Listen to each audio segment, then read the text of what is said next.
Sure. So my name is Taylor. I work here at the Children's Hospital of the Greenville Health System. Vivitar, she has been with me, I don't know if you guys can see on the video, but she's a golden doodle. She's been with me for 9 months now. She's a service dog, but she works here as a therapy dog for all the kids that come in. And we work within our radiology department, so all of our imaging departments, CT, MRI, X-ray, every possible imaging department that we have here, and then our pediatric sedation service, so procedures or scans that kids require sedation for. We see those kids because they're all going to get IVs, they all need to be prepped, and things like that.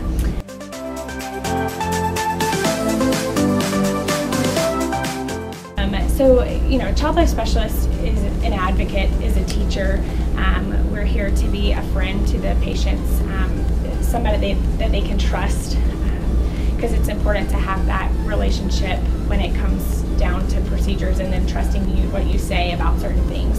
And a lot of times they lose all control, so the last thing that we want for them to feel like is that everybody that's here is doing something to them. You know, we want to be sure to involve them in their treatment process. So in this clip, Taylor talks a lot about the importance of her patients trusting her as their child life specialist. They trust her because she's preparing them for a pretty scary procedure for a 3-year-old or a 4-year-old or a 12-year-old or an 8-year-old, however old the patient is. It's pretty scary. Elizabeth Grierson, in her article called Trust and the Fiduciary Relationship in Education, What Happens When Trust is Breached, states the practitioner is in obligation to act in the best interest of the other party. It's extremely important for Taylor to establish a trusting relationship, aka a fiduciary relationship, between her and her client, so her client has confidence in her as a child life specialist and they can rely on her during the procedure.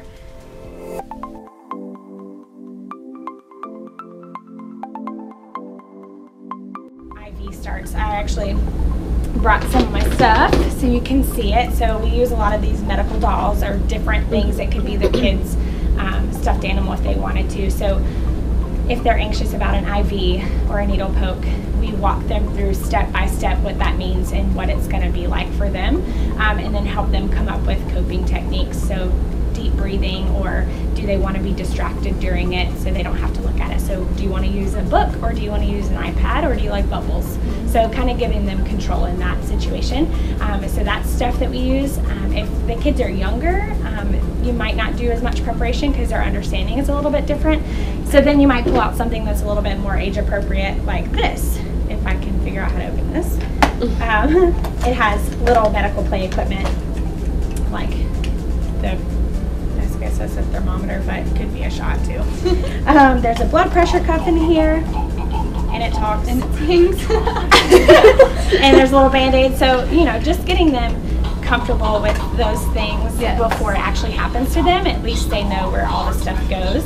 And they already kind of are manipulating with those things before even going back for any vital signs or anything like that. So we prepare them, and then a lot of times we accompany kids to procedures. So say for instance, I'm out here and I'm preparing a child for an MRI to do without sedation because they're appropriate. They don't require sedation, so we want to minimize the use of it if we can. So we do all the preparation, we let them practice over here with our mini scanner. We show them that they can use movie goggles and headphones in there, let them practice on the floor holding still. But my job isn't over after the preparation. I might go back with them and stand with them throughout that process if my time allows. Okay, so the theoretical perspective Taylor uses is strength-based and the empowerment perspective.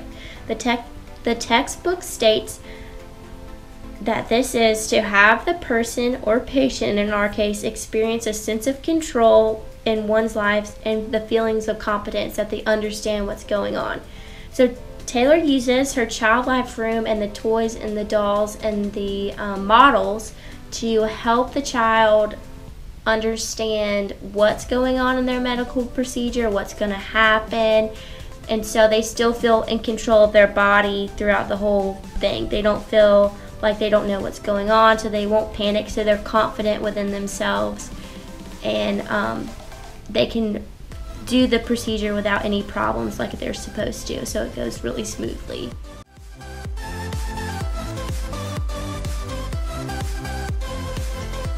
We work with the family as a whole. Of course we work for the patient, but we also make sure that the siblings have an understanding of what's going on. We're checking in with the families, the parents, whoever the caregivers are, to make sure that they're all taken care of. Our services aren't just specifically for a patient. From this clip, we can see that Taylor is a direct service provider and a mediator and an educator. She serves as a direct service provider because she's working directly with clients and their families. According to the Ginsberg reading, that's titled Where the Jobs Are, social workers help people individually in a family setting or in group settings or just strictly individually. They help clients overcome social, personal, and economic problems, as well as providing many other services. So Taylor exemplifies this in such a way that she provides coping skills and other support for her patients, but also for the families of the patients. In this way, Taylor serves as a mediator between the patients and her family, or his or her family, by checking on the siblings and making sure that everything's okay and making sure that they have everything that they need. This kind of goes hand in hand with Taylor's role as an educator. The textbook says that an educator is someone who teaches and models in a variety of ways. So in Taylor's case, she provides knowledge for the patient by using toys to explain what is going on with the procedure. She also provides knowledge for the siblings and the parents and any other family or friends about just what's going on in the procedure and everything that they need to know. And in this way, she helps them, the patients and the families, cope. On a personal reflection side of the interview, going into the interview, I was a little nervous because there's a lot of things that I wanted to learn from Taylor and a lot of things I did learn. She was very helpful with explaining to us what it takes to be a child life specialist. You have to be, you have to educate children, you have to be very sympathetic, or empathetic actually. You have to learn to work with all different types of people, all different types of ages, all different types of disability and diseases.